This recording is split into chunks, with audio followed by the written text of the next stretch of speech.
भारत और अमेरिका के बीच एक अहम व्यापार समझौते को लेकर बातचीत इस समय ठहराव की स्थिति में है। अमेरिकी राष्ट्रपति डोनाल्ड ट्रंप द्वारा निर्धारित 8 जुलाई की समय सीमा तेजी से नजदीक आ रही है, लेकिन दोनों देशों के बीच अब तक कोई निर्णायक प्रगति नहीं हो सकी है।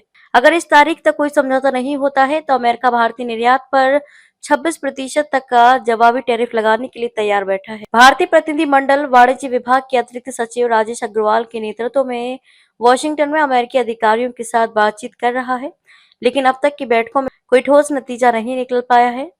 अमेरिकी पक्ष बार-बार स्पष्ट कर चुका है कि 8 जुलाई के बाद टैरिफ में ढील की संभावना बेहद कम है। अमेरिका चाहता है कि भारत मक्का, सोयाबीन, डेयरी उत्पाद, सेब और मेवों पर लगने वाले आयात शुल्क में कटौती करे, लेकिन भारत सरकार इन मांगों को मानने के लिए तैयार नहीं है। मोदी सरकार का कहना है कि इन उत्पादों से देश के लाखों छोटे किसान जुड़े हुए हैं और इन पर रियायत देना किसानों की आजीविका पर सीधा असर डालेगा।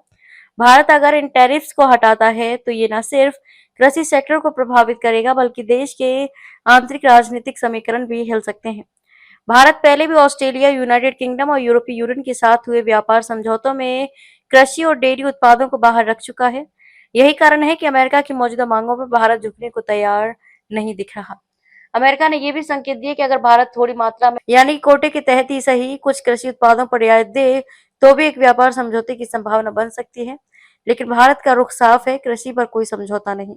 यदि 8 जुलाई तक कोई समाधान नहीं निकलता है, तो अमेरिका द्वारा लोहा, इस्पात, एल्यूमीनियम और ऑटो पार्ट्स जैसे क्षेत्र पर 25% से 50% तक के टैरिफ लगाए जा सकते हैं। इससे भारतीय निर्यातकों को गहरा नुकसान हो सकता है।